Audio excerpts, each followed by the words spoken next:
Trump's steel tariffs could cost America over 400,000 jobs. Ford blames $800 million in quarterly losses on rising metal prices. GM delays new models amid supply chain turmoil caused by tariffs. These headlines lit up the front pages across North America, each one a brutal reminder that economic nationalism comes at a price. What began as a bold attempt to protect American steel soon morphed into a domino effect of layoffs, shuttered plants, and skyrocketing costs, not in China, but in Michigan, Ontario, and beyond. As the dust settles, a haunting question echoes on both sides of the border. How many more workers must fall before we admit the wall was built in the wrong direction? For decades, the economic arteries between the United States and Canada pulsed with synchronized strength. The North American auto industry, built on the backs of bilateral trade deals and just-in-time manufacturing, was a model of cross-border efficiency. Ford, GM, and Chrysler operated seamlessly between Detroit and Windsor, sharing labor, parts, and profit. Steel mills in Hamilton supplied American plants in Ohio. American raw materials flowed north into Ontario and Quebec. It wasn't just business, it was integration. Then came the tremors. In early 2018, whispers of tariffs began circulating in Washington. At first, they seemed distant, rhetoric more than reality. But by March, President Donald Trump made good on his threats, invoking Section 232 of the Trade Expansion Act to impose a 25% tariff on imported steel and 10% on aluminum, citing national security. Canada, America's closest ally and largest steel supplier, was stunned. Ottawa protested. Experts warned of cascading disruptions, but the White House doubled down. "If you don't have steel, you don't have a country," Trump famously declared. Overnight, the cost structure of North America's manufacturing heartland was flipped. Contracts unraveled, parts suppliers recalibrated, and in the background, companies like Ford and GM began issuing quiet memos: trim costs, brace for volatility. The bond that had underpinned the region's industrial alliance for generations began to fray, not because of market forces, but because of policy. What once was a well-oiled machine, co-engineered by two nations, now sputtered under the weight of walls both literal and economic. In March 2018, the Trump administration dropped a bombshell on global trade: a 25% tariff on imported steel and 10% on aluminum, under the rarely invoked Section 232 of the Trade Expansion Act. The stated justification? National security. Despite Canada being America's closest ally, its biggest supplier of steel and aluminum, and a key defense partner, it wasn't spared. President Trump insisted, "Canada's been very unfair. They've treated our farmers horribly." It was the opening move in a high-stakes economic experiment that would soon reshape the backbone of North American industry. The theory was simple. By raising the cost of foreign steel, domestic producers would regain market share, reopen mills, and rehire American workers. "We'll have our jobs back," Trump promised at a rally in Pennsylvania. The optics were powerful. Steel workers in hard hats applauding their president, chants of "USA, USA" echoing through cavernous factories. But beneath the applause, a storm was forming. Almost immediately, manufacturers sounded the alarm. Ford, GM, and hundreds of auto suppliers warned that the increased cost of steel and aluminum would ripple through the entire supply chain. These weren't theoretical concerns, they were mathematical. Automakers rely on massive quantities of metal. Even a $100 increase per ton of steel could balloon into tens of millions in extra cost per quarter. Ford was among the first to quantify the damage. In its 2025 second quarter earnings call, the automaker reported an $800 million loss, directly attributing it to unexpectedly high input costs driven by trade barriers. Executives projected another $500 million loss before the year's end, pushing total tariff-related damage toward $3 billion for the year. GM's internal estimates were even more dire: $4.5 to $5 billion in direct and indirect losses across vehicle lines, plant restructuring, and delayed launches of critical models. Beyond the big three, smaller firms suffered in silence. Tool and die shops, parts suppliers, and logistics firms across the Midwest began laying off workers. Investments were shelved. Expansion plans evaporated. According to the Peterson Institute for International Economics, for every one steel job saved, 16 other jobs in steel-using industries would be lost. By mid-2019, the Congressional Budget Office and the Federal Reserve confirmed it. U.S. manufacturing employment had declined by roughly 75,000 jobs, approximately 0.6% of the entire sector.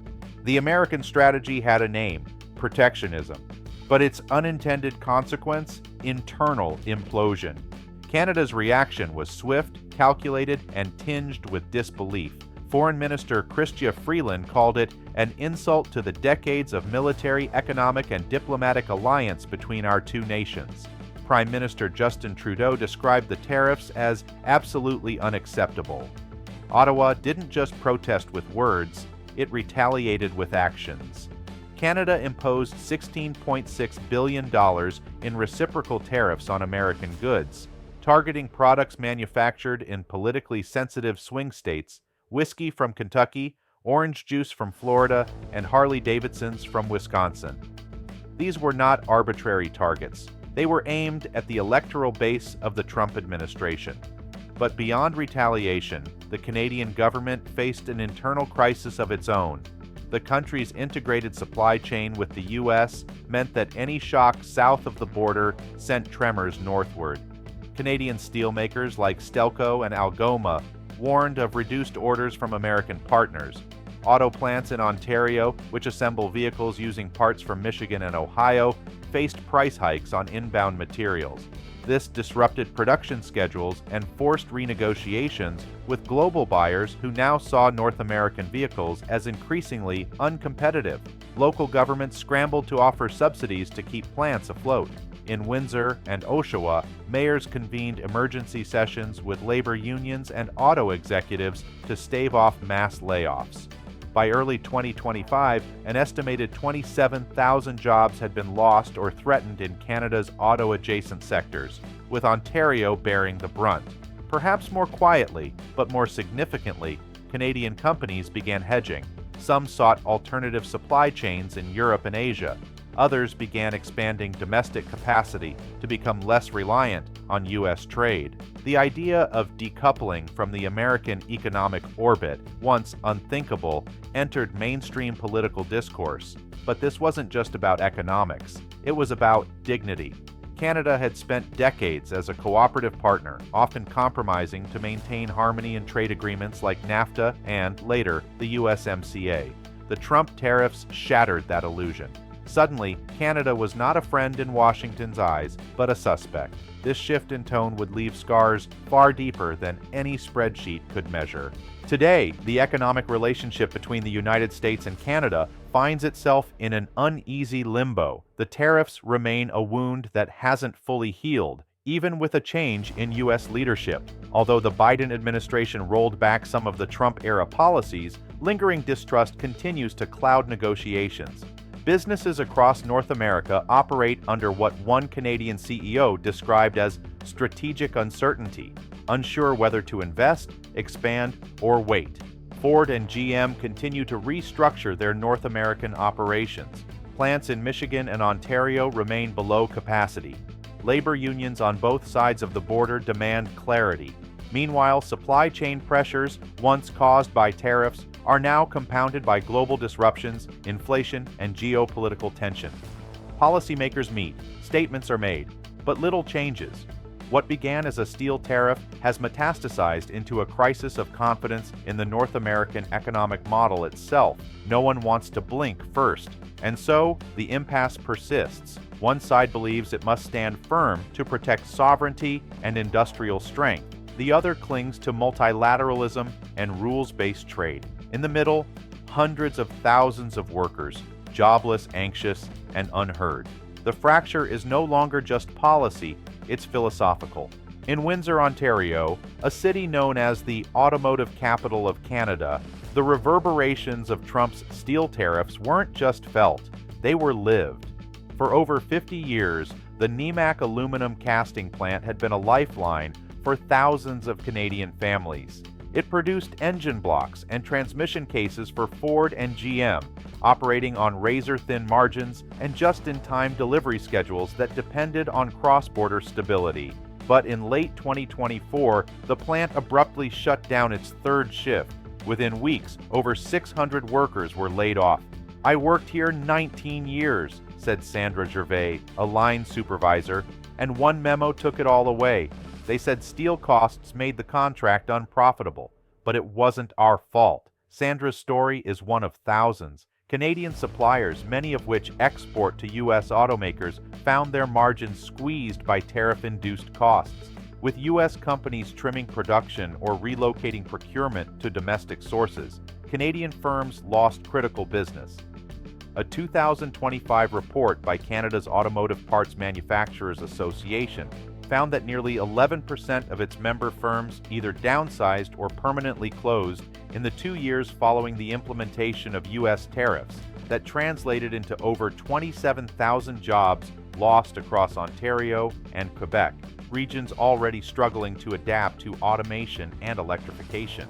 But beyond the layoffs, the shock forced Canada to rethink its long-term economic strategy. The government launched Project Pivot, a federal initiative to diversify trade away from the United States. It invested heavily in partnerships with European and Asian manufacturers, revised trade agreements, and began promoting domestic capacity in steel and auto components. Yet diversification isn't instant.